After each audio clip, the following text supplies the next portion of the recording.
नमस्कार, times of Swaraj में आप सबों का स्वागत है और मैं हूं संतोष सिंह। और आज हम टाइम्स ऑफ स्वराज में चर्चा कर रहे हैं कि मोदी जी आप देश के प्रधानमंत्री भी हैं, ये मत भूलिए। और ऐसे में आप जो बोलते हैं उसकी गंभीरता का भी ख्याल रखिए, क्योंकि अगर आपको बोला जाता है कि आप महा झूठा हैं, आप सिर्फ झूठ बोलते हैं, तो यहाँ के गोदी मीडिया वाले सवाल करने लगते हैं कि प्रधानमंत्री को झूठा नहीं बोलना चाहिए, कि वो झूठों का सौदागर है, सिर्फ झूठ बोलते हैं, तथ्यों को से कोई मतलब नहीं रहता है। आज हिंदुस्तान अखबार में इस बात को लेकर आर्टिकल एडिटोरियल छपा है कि प्रधानमंत्री को झूठा नहीं कहना चाहिए। लेकिन सवाल यह है कि इस तरीके से आप झूठ बोलिएगा तब तो बोलना पड़ेगा ही ना, और आपको याद दिलाना ही पड़ेगा कि आप देश के प्रधानमंत्री हैं, ये मत भूलिए। वोट के लिए आप इस हद तक मत गिरिए कि दशकों बाद जब आने वाली पीढ़ी याद करेगा आपको तो हंसेगा, कहेगा कि ऐसा मूर्ख इस देश का प्रधानमंत्री भी हुआ था। उसको क्या पता रहेगा कि मूर्ख नहीं था, ये चुनाव जीतने के लिए जुमलाबाजी कर रहा था। उसे तो ये पता नहीं होगा ना कि उस समय की जनता यहाँ इतनी मूर्ख थी, जो पढ़ाई लिखाई से कोई मतलब नहीं था, मोदी जी जो कह दिए उसको मान लिया। उस 20 साल 50 साल बाद तो ये लोग थोड़ी समझेंगे कि जनता भी मूर्ख होता है, ये कोई नहीं समझता है। सबसे कहेगा कि मोदी जी महामूर्ख थे, कहे उनको ये पता नहीं था कि संविधान में क्या लिखा हुआ है। तो आपने जो भाषण दिया है हिंदू मुस्लिम को लेकर कि कांग्रेस किस तरीके से रिजर्वेशन में ओबीसी और दलितों को जो रिजर्वेशन मिल रहा है वो मुसलमानों को देने जा रहा है, और आप कहे कि देखिए बिहार में अभी नहीं मिल रहा है ना, ये लोग आ जाएंगे तो बिहार में भी मिल जाएगा। तो पहले मोदी जी का वो भाषण आप लोग भी सुन लीजिए, क्योंकि जो मोदी जी कह दिए वो सत्य है। आप लोग इसी तरीके से मानते हैं कि मोदी जी का हर वाक्य सत्य है। अरे भाई, भक्ति अलग चीज है, लेकिन कुछ चीजें समझने की भी जरूरत है कि किस तरीके से ये आदमी हमारे आपके बीच भावना भड़का कर वोट लेना चाहता है। अरे वोट लीजिए ना, हर कोई वोट लेता है, वोट मांगे ना। क्या 10 बरस में काम किया इसकी चर्चा कीजिए। यहाँ के यूथ के रोजगार के लिए क्या आपने किया, देश की विदेश नीति में आपने क्या। पहले तो प्रधानमंत्री लोग यही लोग बोलते थे। हाँ, जैसे आप योजनाओं की बात करते हैं, 5 किलो हम देते हैं, भाई आयुष्मान भारत की चर्चा करते हैं, अच्छी बात है, यही होनी ही चाहिए। लेकिन ये चर्चा करना कि मुसलमानों को कांग्रेस जो है रिजर्वेशन ओबीसी से लेकर देने जा रहा है और कर्नाटक में दे दिया है, ये तो सफेद झूठ बोल रहे हैं आप। जो बातें संविधान में दर्ज है कि मुसलमानों को कैसे रिजर्वेशन मिल रहा है भारत सरकार के भी नौकरी में और राज्य सरकार के भी नौकरी में, पहले से मिल रहा है, आज से नहीं वर्षों दशकों से मिल रहा है। तो आपके गुजरात में भी मिल रहा है, जहां आप कितने वर्षों तक सीएम रहे हैं। और ये बातें अगर इस तरीके से प्रधानमंत्री के पद पर रहता हुआ व्यक्ति बोलेगा तब तो बहुत मुश्किल है। लेकिन पहले सुन लीजिए, आप लोग भी सुन लीजिए, आप लोग भी तो अंधभक्त है ना, जो मोदी जी कह दिए वो मान लेते हैं। जरा सुनिए क्या कह रहे हैं मोदी जी। कांग्रेस और आरजेडी आपका हक छीनने की प्रवृत्ति से बाज नहीं आ रहे। अब कांग्रेस ने दलितों, पिछड़ों, आदिवासियों के आरक्षण का हक छीनने की बहुत गहरी साजिश रची है, और ये मैं बहुत जिम्मेवारी पूर्वक कहता हूं। देश के संविधान ने, बाबा साहब आंबेडकर ने साफ साफ कहा है कि भारत में धर्म आधारित आरक्षण नहीं हो सकता। लेकिन कांग्रेस पूरे देश में धर्म आधारित आरक्षण के लिए जोर लगा रही है। कांग्रेस चाहती है कि उसका कर्नाटका का आरक्षण का जो मॉडल है वो पूरे देश में लागू हो। और ये कर्नाटका का आरक्षण का मॉडल क्या है, ये कर्नाटका का रिजर्वेशन का मॉडल क्या है, आप सब बिहार के मेरे भाइयों बहनों को मैं ध्यान से समझाना चाहता हूं। और जो लोग नहीं है ना, उनको भी मेरा ये वीडियो जरूर भेज देना, पूरे बिहार के घर घर में पहुंचा देना। मैं जरा बड़े दर्द और दुख के साथ, और आपकी चिंता है ना, इसलिए मैं बात कहना चाहता हूं। कर्नाटका का मॉडल क्या है? कर्नाटका में कांग्रेस ने ये जो ओबीसी समाज को आरक्षण मिलता है, जो 27% का कोटा है, उसमें से चोरी करने का बहुत बड़ा खेल खेला है। उसमें से काट करके धर्म के आधार पर मुसलमानों को देने का षड्यंत्र किया है। अब सुप्रीम कोर्ट मना करे, संविधान मना करे, तो उन्होंने एक नई चालाकी की है और सभी के आंख में धूल झोंक करके, ओबीसी समाज की आंख में धूल झोंक करके पर्दे के पीछे उन्होंने एक खेल खेला है। उन्होंने क्या किया? रातों रात कर्नाटका में जितने भी मुसलमान समाज के लोग थे, कितने ही अमीर क्यों न हो, कितने ही पढ़े लिखे क्यों न हो, भले कोर्ट में जज बन करके बैठे हो, कोई भी हो, रातों रात उन्होंने एक कागज पे थप्पा मार करके उनको ओबीसी बना दिया, सबको ओबीसी बना दिया। अब परिणाम क्या हुआ? जो ओबीसी समाज के लिए 27% आरक्षण था, उसका बहुत बड़ा हिस्सा इनके खाते में चला गया, और जिस ओबीसी समाज को आरक्षण मिला था, उनका हक सवालिया निशान में फंस गया। इन्होंने ओबीसी के हक पर डाका डाला है, और अब यही काम कांग्रेस यहां बिहार में, देश के और हिस्सों में करना चाहती है।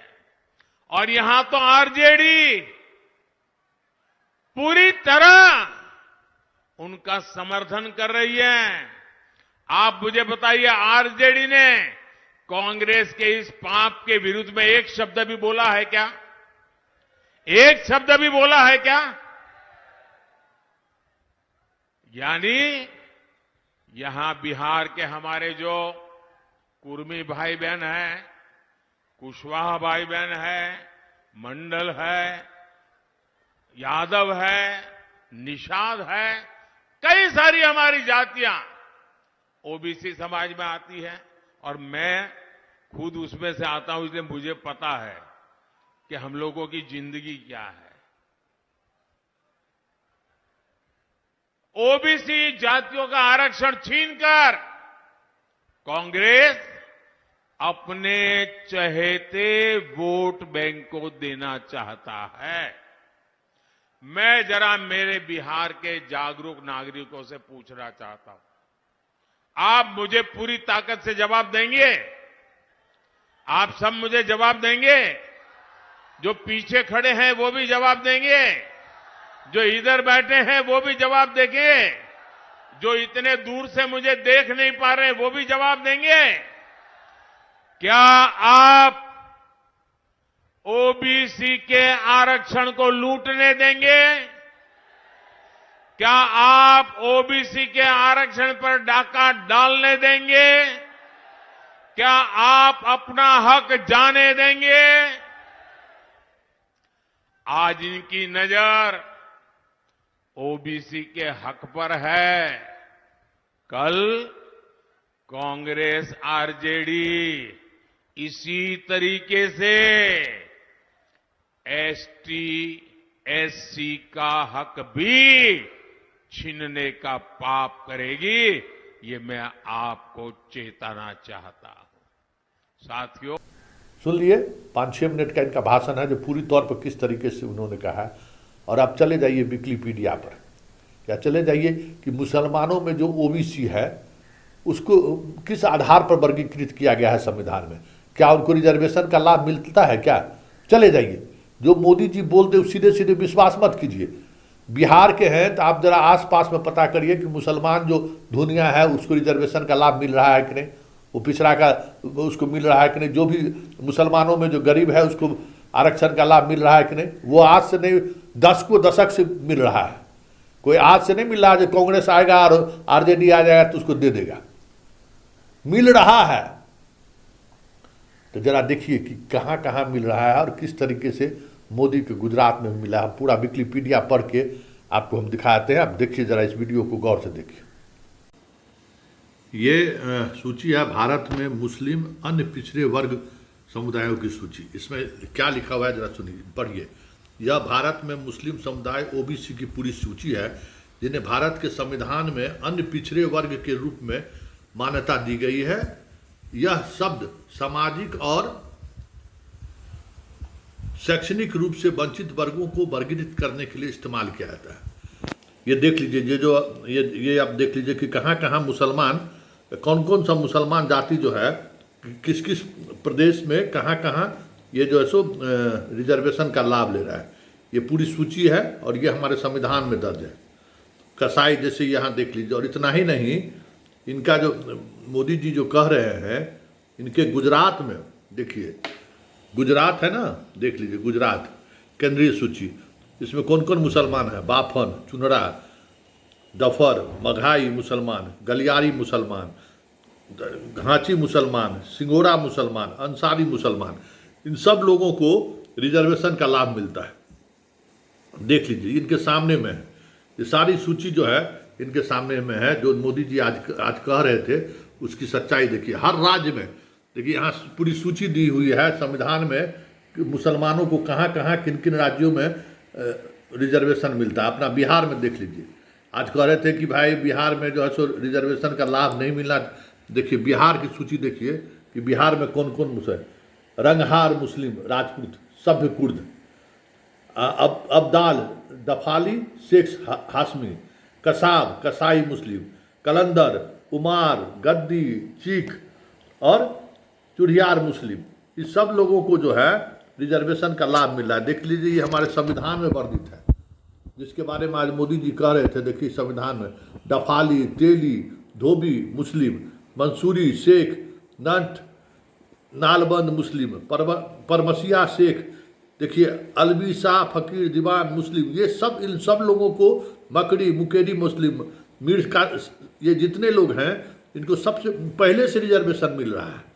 जो यहाँ सूची आप देख रहे हैं, राहीन, कुजरा मुस्लिम, इदरीसी, दर्जी, कलाल, कलवार, कलार, कुल्हड़िया, ये सारे शेरशाहवादी, शकलाराकड़, जितने हैं इन लोगों को रिजर्वेशन पहले से मिल रही है। हमारे संविधान में पहले से इनके रिजर्वेशन का प्रावधान है। देख लिए कितना सफ़ेद झूठ बोलते हैं प्रधानमंत्री। मतलब प्रधानमंत्री की कुर्सी पर बैठे हुए इस तरीके से झूठ बोलना चाहिए क्या? ये अलग बात है कि इस झूठ के सहारे जो पढ़ने वाले लोग हैं वो देखने तो जाएंगे ही कि मोदी जी सही बोल रहे हैं कि गलत बोल रहे हैं। तो जब वहाँ सही देखने जाएंगे तो देखेंगे तो सही बात है कि मुसलमानों को भी रिजर्वेशन मिल रहा है इस देश में। लेकिन बड़ी बात यह है कि प्रधानमंत्री जो संविधान का शपथ लेकर इस कुर्सी पर बैठते हैं, सबके साथ न्याय की बात करते हैं, अगर वो इस तरीके से धर्म के आधार पर निशाने लेंगे किसी धर्म के लोगों को, तो फिर इस पद पर बने रहने का मतलब क्या है? ये अलग बात है कि चुनाव आयोग ने जो है सो घुटना टेक दिया है, कोई वजूद नहीं रहा चुनाव आयोग का। आज बहुत भाषण दे रहे थे कि ईवीएम जो है सो लोकतंत्र की जीत है। अरे ईवीएम लोकतंत्र की जीत नहीं है। आप जिस तरीके से बात कर रहे हैं, आप पर एफआईआर दर्ज नहीं हो रहा है, आपको आचार संहिता उल्लंघन के मामले में सलाखों के पीछे क्यों नहीं भेजा जा रहा है? क्योंकि हमारे संविधान की मूल भावनाओं के खिलाफ आप बोल रहे हैं। एक संवैधानिक पद पर बैठा हुआ आदमी धर्म के आधार पर जो है सो भावना भड़काने का आप काम कर रहे हैं। लेकिन ये क्या कहिएगा, है अपनी बात है। तो ये लोकतंत्र इस ईवीएम से नहीं, आपके इस व्यवहार के कारण लोकतंत्र संकट में है। और संविधान की जो चर्चा होती है कि संविधान बदलने वाली है, आपके इस तरह के वक्तव्य से लोगों को आशंका हो रही है कि कहीं मोदी संविधान तो नहीं बदल देगा जीत कर।